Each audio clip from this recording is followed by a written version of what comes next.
दोस्तों नमस्कार। इस देश में बैंकों का पैसा कॉरपोरेट लूट ले और देश छोड़कर चला जाए और उस पैसे को सरकार माफ कर डाले, फिर भी लोकतंत्र बचा रहता है। इस देश में चुनी हुई सरकार, जो दिल्ली की सरकार, उसके अधिकार छीनकर लेफ्टिनेंट गवर्नर को सौंप दिए जाएं और फिर भी लोकतंत्र बचा रहता है। इस देश में एक दो नहीं बल्कि आधी दर्जन सरकारें, जिसे जनता ने चुना था, उसके विधायकों की खुले तौर पर खरीद फरोख्त हो, सत्ता पलट दी जाए, अपनी सरकार बना ली जाए, लेकिन लोकतंत्र बचा हुआ रहता है। इस देश में सत्ताधारी राजनीतिक दलों के दो टुकड़े कर दिए जाएं, जो खेल महाराष्ट्र में हुआ और सुप्रीम कोर्ट तक को कहना पड़ा राज्यपाल गैर कानूनी असंवैधानिक तरीके से काम कर रहे थे, लेकिन लोकतंत्र बचा हुआ है। इस देश में चुनाव आयुक्त की नियुक्ति भी प्रधानमंत्री करें, फिर भी लोकतंत्र बचा हुआ है। इस देश में लोगों की जासूसी हो, फिर भी लोकतंत्र बचा हुआ है। इस देश के हर हिस्से में, चाहे वह नौकरशाही के दायरे में आए, चाहे इस देश के मीडिया के दायरे में आए, एक एक करके पन्नों को आज हम पलटेंगे, आपको बतलाएंगे जरूर, लेकिन लोकतंत्र खतरे में नहीं पड़ा, लोकतंत्र बचा हुआ रहा। और आज लोकतंत्र खतरे में है, और इस बात का जिक्र कोई दूसरा शख्स नहीं बल्कि दिल्ली में जिस पॉलिटिकल पार्टी की सत्ता है, उस पॉलिटिकल पार्टी के नेता हिमाचल प्रदेश में कह रहे हैं कि दरअसल लोकतंत्र खतरे में है। और लोकतंत्र खतरे में इसलिए है, या लोकतंत्र के साथ खुला खिलवाड़ इसलिए किया गया, क्योंकि सरकार गिर जाती हिमाचल प्रदेश की, यानी जिस हिमाचल प्रदेश के भीतर कल का नजारा हरियाणा की पुलिस हो या सीआरपीएफ की मौजूदगी हो, या फिर हेलीकॉप्टर की आवाजाही से कांग्रेस के विधायकों को शिमला और पंचकुला के बीच घुमाया जा रहा हो और आज भी उन्हें ले जाया गया, लोकतंत्र तब खतरे में नहीं पड़ा। लोकतंत्र आज खतरे में तब पड़ गया जब कांग्रेस ने अपनी सरकार बचा ली। और कांग्रेस ने यह सरकार इसलिए बचा ली क्योंकि जब बजट पास करने का वक्त आया तो विधानसभा के भीतर बीजेपी के 15 विधायकों को सस्पेंड कर दिया गया। और बीजेपी समझ गई कि अब अगर वोटिंग होगी तो बीजेपी की संख्या कम होगी और सत्ता पक्ष की ज्यादा होगी, जो सामान्य तौर पर सत्ता पक्ष की पहले से ज्यादा थी। लेकिन इस दौर में उस सरकार को डिगाने के लिए, राज्यसभा में अपने उम्मीदवार को जिताने के लिए, वहां पर अपनी दोबारा सत्ता बनाने के लिए जो असंतुष्ट हैं, उनको फौज के दायरे में, सीआरपीएफ के दायरे में पंचकुला लाकर आराम तलबी के साथ बैठाया जाए और फिर भी लोकतंत्र जिंदा रहे, लेकिन 15 विधायक सस्पेंड हो जाएं तो लोकतंत्र खतरे में है। जाहिर है दिल्ली ठहाका लगा रही होगी, कह रही होगी कमाल कर दिया, क्योंकि लोकतंत्र का जिक्र तो इस दौर में हम करते ही नहीं थे, फिर हमारे ही विधायक ने लोकतंत्र का जिक्र कैसे कर दिया। तो हमें लगता है जयराम ठाकुर, जो राज्य के पूर्व मुख्यमंत्री और मौजूदा वक्त में पूरी प्लानिंग के साथ इस दौर में हिमाचल की सरकार को डिगाने निकले थे, या बीजेपी की सरकार को कांग्रेस के विधायकों के सहयोग से तोड़कर उन्हें साथ खड़े कर कर सरकार बनाने निकले थे, जब वो समझ गए कि स्थिति बिगड़ गई है तो उनकी जुबान से निकला, इतिहास के पन्नों को पलट लीजिए, ऐसा कभी नहीं हुआ होगा कि विधायक विधानसभा के भीतर नहीं और बजट पास हो जाए, विपक्ष पूरी तरह से गायब, 15 को सस्पेंड किया गया, 10 ने विरोध किया, 25 की तादाद है, दूसरी तरफ 40 विधायक हैं जिसमें से 6 को अपने कब्जे में बीजेपी कर चुकी है, बचे 34, फिर भी पास हो गया। तो यह तो लोकतंत्र के लिए खतरा है। यानी जिस पार्लियामेंट के भीतर 150 से ज्यादा सांसदों को एक झटके में सस्पेंड करने के बाद एक के बाद एक विधेयक पास किए गए और उन विधेयकों को लेकर कोई चर्चा नहीं हुई, और विधेयक 1 मिनट से लेकर 9 मिनट के बीच में एक एक करके पास करते चले गए, और स्पीकर महोदय लगातार इस बात का खुले तौर पर जिक्र कर रहे थे, कौन साथ में है वो कहते थे यस, कौन नहीं कह रहा है, कोई नहीं कहता था नो, क्योंकि 150 सांसद विपक्ष के तो बाहर गलियारे में घूम रहे थे और अगले दिन उनके गलियारे में घूमने पर भी पाबंदी लगा दी गई। लेकिन लोकतंत्र तब था, अब लोकतंत्र नहीं है। क्या कहा जयराम ठाकुर ने, आज ये सुनना चाहिए। कहना चाहता हूं कि हमको पहले से मालूम था कि कांग्रेस के पास बहुमत नहीं है। अब जब बहुमत नहीं है तो उनकी परिस्थिति ऐसी नहीं है कि बजट को पारित कर सके।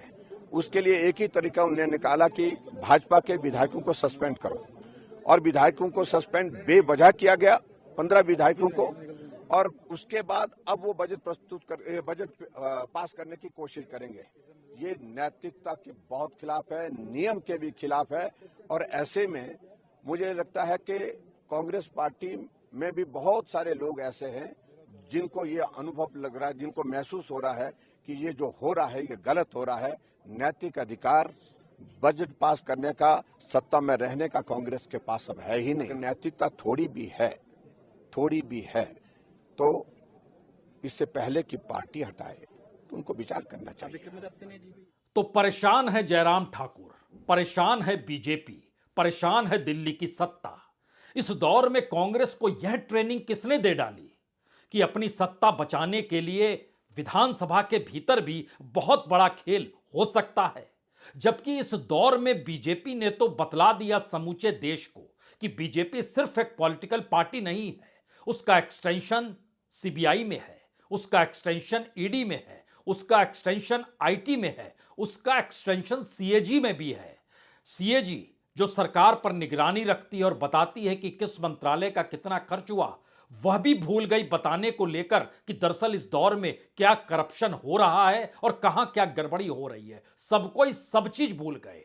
और इस दौर में वह मीडिया भी आंखों पर पट्टी बांध चुका है, कानों में रुई ठूस चुका है। तो ना सुनाई देगा ना दिखाई देगा, जो कहा जाएगा वो बता दिया जाएगा।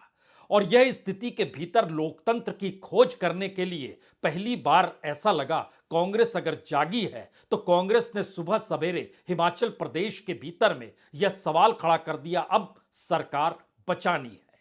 और बीजेपी को लगा यह सरकार कैसे बच सकती है, तो उसने कहा कि वहां के मुख्यमंत्री ने इस्तीफा दे दिया है। और इस्तीफा दे दिया है, ना किसी ने इस्तीफा मांगा ना किसी ने दिया। तो मुख्यमंत्री को खुद सामने आकर कहना पड़ा यह परिस्थिति क्या है, मैं मुख्यमंत्री हूं, मैंने इस्तीफा नहीं दिया, कौन कह रहा है। तब धीरे धीरे जब परतें खुली तो पता चलना शुरू हुआ कि दरअसल बीजेपी की हवा दिल्ली से निकली थी। वो हवा की बयार बिल्कुल उल्टी दिशा में बही। अभी तो हिमालय से हवा दिल्ली की तरफ आ रही है, लेकिन दिल्ली की हवा हिमालय की तरफ बढ़ती चली गई और मीडिया ने इसको हाथों हाथ उठा लिया और कहा कि मुख्यमंत्री ने इस्तीफा दे दिया। अगला सवाल आया कि राजा परिवार रूठा हुआ है, इन रूठों को कौन मनाएगा। तो कांग्रेस के भीतर भी अब यह सवाल उठा, अब किसी को मनाने का वक्त नहीं है, बल्कि अब दो दो हाथ करने का वक्त है, कड़े फैसले लेने का वक्त है। वीरभद्र सिंह जब तक थे, उनकी मौजूदगी कांग्रेस के भीतर 6 बार मुख्यमंत्री पद के तौर पर रही है। लेकिन उनके बेटे अगर सोचते हैं कि विरासत के तौर पर उन्हें सब कुछ मिल जाना चाहिए, तो यह राजनीति अब नहीं चलेगी। कड़े फैसले लेने होंगे। और इन सब के बीच जो हिमाचल के प्रभारी थे वो कहां गायब थे, उन्हें भी समझना और समझाना होगा। और इस प्रक्रिया के भीतर 2 विशेषज्ञों को भेजा गया और उसमें डीके शिव कुमार और भूपेंद्र सिंह हुड्डा, दोनों अपने अपने राज्य के कद्दावर नेता। दोनों को कहा गया जाइए हालात को संभालिए, सरकार गिरनी नहीं चाहिए, सरकार 5 बरस चलेगी, जनता ने इस सरकार को चुना है। और इसी दौर में प्रियंका गांधी ने ट्वीट करके बहुत साफ तौर पर बतला दिया कि जनता जिसे चुनती है उसे गिराने की दिशा में यह सरकार बढ़ जाती है। और उसके तुरंत बाद पता चलता है कि वही बीजेपी कहने लगती है कि देखिए लोकतंत्र खतरे में है, क्योंकि हमारे विधायकों को विधानसभा से बाहर निकाल दिया गया। ठहाके तो लगे होंगे और परिस्थिति तो ऐसी जरूर बनी होगी कि राजनीतिक तौर पर यह शहमात का खेल है, या राजनीतिक तौर पर अब कांग्रेस को समझ में आ गया है कि राजनीति कैसे करनी है। और डीके शिव कुमार कर्नाटक में इस मामले में माहिर हैं, तो उनके जरिए ही परिस्थितियों को संभाला जाए, यह संदेश था। लेकिन इन सब के बीच खुद निकलकर जब राज्य के मुख्यमंत्री सुक्खू सामने आए तो उन्होंने बहुत साफ तौर पर कहा कि किस तरीके से क्या कुछ हो रहा था और बीजेपी ने पूरी प्लानिंग कैसे कर रखी थी। खरीद फरोख्त हो रही थी, करोड़ों रुपए का आदान प्रदान हो रहा था। संख्या तो पता नहीं, लेकिन इस तरीके से हिमाचल जैसी जगह पर जहां पे 70 लाख वोटरों की मौजूदगी और उन सब के बीच सीटों की तादाद देखिए तो प्रति सीट के लिहाज से पूरा का पूरा समाज एक दूसरे से सिमटा हुआ होता है। कौन कितना रईस हो गया, किसकी पूंजी चली गई, पूरे समाज को पता चल जाता। और वहां पर करोड़ों का खेल खुले तौर पर सिर्फ इसलिए कि सत्ता पलट जाए, सिर्फ इसलिए सत्ता हमारी बन जाए। लेकिन नारा लगेगा लोकतंत्र को कोई खतरा नहीं है, लेकिन पहली बार लोकतंत्र को खतरा बीजेपी को नजर आया है। तो ऐसे में मुख्यमंत्री ने जानकारी जो दी, जरा सुनिए उसे। जिस प्रकार के षड्यंत्र रचकर सीआरपीएफ पुलिस लगाकर, हरियाणा पुलिस लगाकर, हेलीकॉप्टर भेजकर जिस प्रकार से सत्ता को हथियाने की कोशिश की, आज वो कोशिश नाकाम हुई है। पिछले दिनों भी जिन विधायकों की खरीद फरोख्त की बात थी और ये पता लगा, और मैं दावे के साथ कह सकता हूं कि जिस प्रकार से उन्होंने प्रलोभन दिया होगा उसके कारण कुछ विधायक बिके हैं। मैं एक बात और कहना चाहता हूं, लोकतंत्र में हमेशा सत्यमेव जयते होता है, सत्य की जीत हुई है। सभी हमारे जितने भी विधायक थे उन्होंने आज बजट पारित किया। मैं इसके लिए सभी का बहुत बहुत धन्यवाद करना चाहता हूं। और निश्चित तौर पर जिस प्रकार सरकार गिराने की साजिश रची गई थी और जो लोग थे उनका भी आने वाले समय में हम भंडाफोड़ करेंगे। निश्चित तौर पर यह सरकार 5 साल चलेगी। दरअसल सुक्कू की यह बात बहुत साफ बतलाती है कि लोकतंत्र को ही हड़पने का खेल चल रहा था। और याद कीजिएगा तो कल खुले तौर पर जयराम ठाकुर ने कहा था कि दरअसल हम बधाई देते हैं प्रधानमंत्री नरेंद्र मोदी को, बीजेपी के अध्यक्ष नड्डा साहब को और देश के गृह मंत्री अमित शाह को। कोई यूं ही बधाई नहीं देता है। कल तक लग रहा था यह सरकार गिर जाएगी, कल तक लगने लगा था कि ऑपरेशन लोटस सफल हो जाएगा, लेकिन यह पता नहीं था कि आज परिस्थिति पलट जाएगी। लेकिन इस देश में लोकतंत्र का खुला खेल कैसे खेला जाता है, यह झारखंड के मुख्यमंत्री हेमंत सोरेन जेल में बंद हैं। पूछा जा सकता है क्या दोषी करार दे दिए गए? सरकार कहेगी नहीं, एजेंसी कहेगी नहीं। इसी दौर में दूसरा सवाल एक और आएगा, दिल्ली के मुख्यमंत्री केजरीवाल पता नहीं किस दिन जेल में होंगे। तो क्या वो दोषी करार दे दिए गए? बिल्कुल नहीं। ईडी तो खुद अदालत चली गई, उसके बावजूद भी आज 8वां नोटिस भेज दिया गया। इन्हीं सबके बीच पश्चिम बंगाल के मुख्यमंत्री ममता बनर्जी के भतीजे अभिषेक बनर्जी पता नहीं किस दिन जेल में होंगे। और अगर जिक्र कीजिएगा तो बार बार बीजेपी इन बातों का जिक्र करेगी कि जिन मंत्रियों के घर से, जिन पॉलिटिशियंस के घर से करोड़ों रुपया मिलता है, तो क्या उसके खिलाफ कार्रवाई नहीं होनी चाहिए? अदालतों का दरवाजा क्या बंद हो चुका है? तो अगला सवाल कोई भी पूछ सकता है, अगर एजेंसी इतनी सक्रिय है तो इस देश के प्रधानमंत्री ने जब खुले तौर पर महाराष्ट्र के अजीत पवार का नाम यह लेकर किया था कि उन्होंने 60,000 करोड़ का घोटाला घपला स्कैम किया है, तो ईडी सक्रिय क्यों नहीं हुई थी? और उसके 48 घंटे के भीतर वही शख्स बीजेपी में शामिल भी होता है और डिप्टी सीएम भी बन जाता है। यह कौन सी परिस्थिति है? राजनीतिक तौर पर ईडी की कार्रवाई नहीं, बल्कि इस देश के भीतर में सत्ता की पहल को परखने की जरूरत है। लोकतंत्र कहां पर गायब होता है और लोकतंत्र कैसे मौजूद है, इसका पाठ सत्ता पढ़ाती है। और देखिए, सत्ता ने ही आज अखिलेश यादव को भी नोटिस भेज दिया। कल तो 7 विधायक छिटक कर आ गए थे और उनके खिलाफ कार्रवाई की दिशा में समाजवादी पार्टी बढ़ चुकी है। लेकिन आज सीबीआई का नोटिस उनको मिला है।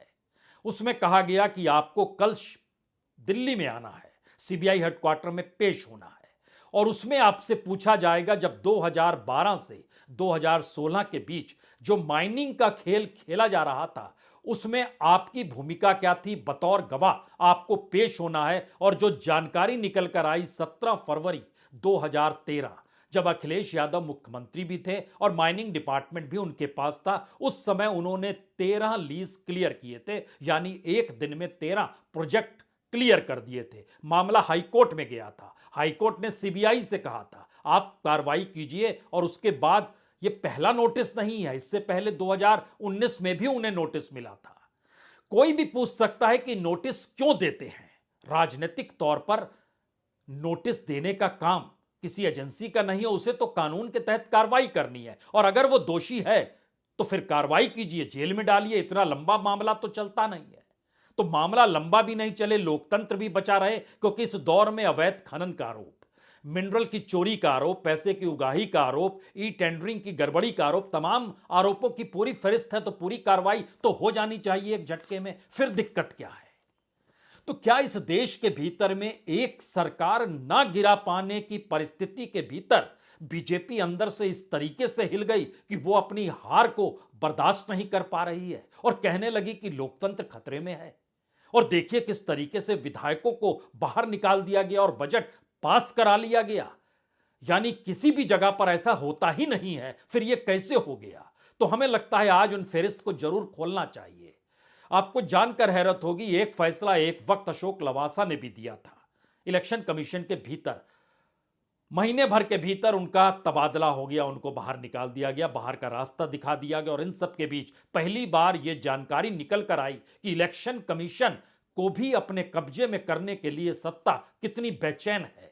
और जब चुनाव आयुक्त की नियुक्तियों का मामला सुप्रीम कोर्ट में पहुंचा और सुप्रीम कोर्ट ने कहा कि ऐसे नहीं होगा, पारदर्शी होना चाहिए, क्योंकि लोकतंत्र भारत में चुनाव से जुड़ा है, और चुनाव में चुनाव आयोग की भूमिका ही अगर संदिग्ध हो जाएगी, और खास तौर से अगर वहां के अधिकारियों की नियुक्ति सरकार करेगी, तो सरकार की गड़बड़ियों पर वो अधिकारी सवाल कैसे करेगा? असल लोकतंत्र का सवाल तो वहां था। और इसीलिए सुप्रीम कोर्ट ने कहा कि 3 लोग मिलकर नियुक्ति करेंगे, एक प्रधानमंत्री होंगे, दूसरे विपक्ष के नेता होंगे, और तीसरे चीफ जस्टिस होंगे।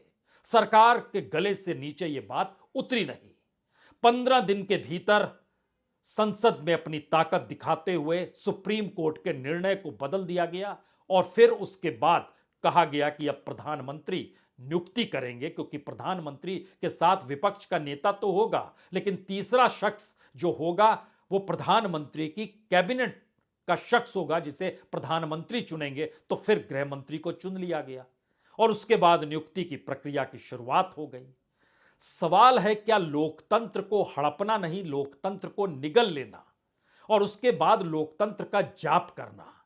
तो इस फेरिस्त के भीतर आज आपको लिए चलते हैं, एक एक करके 1 दर्जन मामले आपके जहन में रखते हैं, जिसको आप समझें, बूझें और समझने की कोशिश करें कि एक हार के बाद बीजेपी की बेचैनी क्या है, या इस देश की सत्ता की बेचैनी क्या है। हिमाचल में सरकार नहीं गिरा पाए तो नहीं गिरा पाए, इसमें दिक्कत क्या है? और उसमें लोकतंत्र का जाप आप करने लगे तो शुरुआत मीडिया से करते हैं। चौथा स्तंभ, फोर्थ स्टेट, जिसका काम है सत्ता पर निगरानी रखना, सरकार कैसे चल रही है उससे बार बार सवाल करना। लेकिन इस दौर में इस देश के प्रधानमंत्री ने ना तो कोई प्रेस कॉन्फ्रेंस की और ना ही मीडिया ने कोई ऐसा सवाल किया जिस सवाल के दायरे में पूछा जाता कि आप ये कैसे कर रहे हैं। आप कहेंगे ऐसे कौन से सवाल थे जो मीडिया ने नहीं पूछे? तब पहला सवाल यही है कि एक चुनी हुई सरकार के अधिकारों को जो आप ले लेते हैं, जैसा आपने दिल्ली में किया, तो कितना वाजिब है? और उसके बाद चुनाव का कोई मौका भी बचेगा या चुनाव कोई मायने भी रखेगा? अगर यह केंद्र शासित राज्य है तो चुनाव बंद कर दीजिए, बोल दीजिए यहां पर चुनाव नहीं होंगे, और यह देश की राजधानी के लिहाज से जिसकी सत्ता होगी उसके अधीन रहेगा। यह कहने में क्या जाता है? लेकिन नहीं, लोकतंत्र को जिंदा रखना है तो फिर कानून को परिभाषित नए तरीके से कीजिए, और सुप्रीम कोर्ट के जरिए और अपने पार्लियामेंट की ताकत उसके बाद दिखाइए। पहले सुप्रीम कोर्ट ने सारे अधिकार दिल्ली के मुख्यमंत्री को दिए, तो पार्लियामेंट में अपनी ताकत दिखाकर उस निर्णय को एक झटके में बदल दिया गया और चुनी हुई सरकार की तमाम शक्ति छीन ली गई। अगला सवाल था जो सुप्रीम कोर्ट में 14 राजनीतिक दल भी पहुंचे कि यह सीबीआई, ईडी और आईटी क्या है। आपको पूछना चाहिए विपक्ष के खिलाफ कैसी कार्रवाई हो रही है, कितनी बड़ी तादाद में हो रही है, और उसके बाद मामला अधर में या फिर लटका दिया गया। विपक्ष के नेताओं को जो जेल में देने की बात थी, जिसमें दिल्ली के मनीष सिसोदिया हो, सत्येंद्र जैन हो, हेमंत सोरेन हो, इस तादाद को अगर बढ़ाना शुरू करें तो 3 बातें और सामने निकल कर आई कि इस दौर में राजनीतिक दलों की पाइपलाइन को काट देना है, जो पैसे के जरिए आती और उस दायरे में पहली बार जिनके खिलाफ कार्रवाई हुई वो राजनीतिक तौर पर पहल कर रहे थे। तो क्या इस देश के भीतर में करप्शन बंद या पॉलिटिकल फंडिंग बंद? बिल्कुल नहीं। इलेक्ट्रोल बॉन्ड अगर चल रहा था और इलेक्ट्रोल बॉन्ड को सुप्रीम कोर्ट को कहना पड़ा कि यह पूरा गैर कानूनी है, तो 2018 से लेकर अभी तक का जो भी पैसा जिस पॉलिटिकल पार्टी के पास गया, जाहिर तौर पर अगर गैर कानूनी है तो वह ब्लैक मनी होगी, वो व्हाइट मनी तो हो नहीं सकती है। उस मनी की एवज में उन कॉरपोरेट को लाभ दिया गया होगा। वो पूरा कच्चा चिट्ठा क्यों नहीं सामने आया है, यह भी सवाल कोई पूछ सकता है। लेकिन नहीं, लोकतंत्र पर आंच नहीं आनी चाहिए। फेडरल स्ट्रक्चर डगमगाया, राज्यों ने आरोप लगाया। पहले तो सिर्फ खेती और किसानी तक दखलंदाजी थी, उसके बाद जीएसटी और टैक्स भी कहीं ना कहीं उस पर भी पाबंदी लगा दी गई और कहा गया कानून सबके लिए बराबर होगा। यहां पर फेडरल स्ट्रक्चर टूटा, वहां पर इलेक्ट्रोल बॉन्ड से इकोनॉमिक स्थिति छीनी गई और जनता के अधिकार जो अपने नेताओं को चुनते हैं वह मध्य प्रदेश में नजर आया, वह कर्नाटक में नजर आया और होते होते महाराष्ट्र में तो गजब ही हो गया। पॉलिटिकल पार्टी तोड़ दी गई, चुनाव आयोग ने उनके अनुकूल फैसला दे दिया, जो तोड़ने वाले थे सुप्रीम कोर्ट ने उसको गैर कानूनी करार दिया गया। लेकिन सत्ता चल रही है और लोकतंत्र बचा हुआ है। इसी दौर में चुनाव आयोग की भूमिका 2014 से लेकर अभी तक की परिस्थिति में और खास तौर से 2014 को जब प्रधानमंत्री मोदी प्रधानमंत्री नहीं बने थे, उस वक्त के एक भाषण को उठाइएगा तो खुद प्रधानमंत्री मोदी कहते हैं दरअसल इलेक्शन कमीशन बहुत बायस्ड है, बहुत ही पार्शियल हो चला है, यह नहीं होना चाहिए। लेकिन दरअसल ये तीर तुक्का नहीं है, बल्कि ये आने वाले वक्त की उस राजनीतिक मिजाज है जो बता रहा है कि इस देश में अब अलोकतांत्रिक होकर ही आप लोकतंत्र की ताकत की रक्षा करेंगे। यानी अनडेमोक्रेटिक हो जाइए और डेमोक्रेसी का राग जपते रहिए और जनता सोचेगी यही डेमोक्रेसी है, इसी दिशा में चीजें चलती चली जाएंगी। क्योंकि इस दौर के भीतर में सेना के नाम पर भी तो वोट मांगे गए, जो इलेक्शन कमीशन तुरंत पाबंदी लगाता है। धर्म और सेना का इस्तेमाल नहीं होना चाहिए, लेकिन सब कुछ खुलकर हुआ। राजनीतिक तौर पर यह परिस्थिति धीरे धीरे अपने तौर पर बढ़ती चली गई और इस देश के भीतर में जो विपक्ष जीते उसको मैनेज कैसे किया जाता है, इसका खुला नजारा चंडीगढ़ में नजर आया था। सुप्रीम कोर्ट ने उस पर भी नकेल कस दी। लेकिन इंतजार कीजिए, सत्ता और सरकार कब सक्रिय होती है और वो शख्स आने वाले वक्त में आपको किस पद पर बैठे हुए नजर आए। तो लोकतंत्र को बचाने के लिए अलोकतांत्रिक हो जाना और जब अपने अनुकूल निर्णय ना हो तो फिर अनडेमोक्रेटिक या अलोकतांत्रिक परिस्थितियों का जिक्र करते हुए लोकतंत्र खतरे में है, इसका जिक्र कर देना यह कल्पना के परे परिस्थिति है। सिर्फ एक हिमाचल में कांग्रेस ने सरकार क्या बचाई, दिल्ली की हवा उल्टी हो गई। बहुत बहुत शुक्रिया, बहुत बहुत शुक्रिया।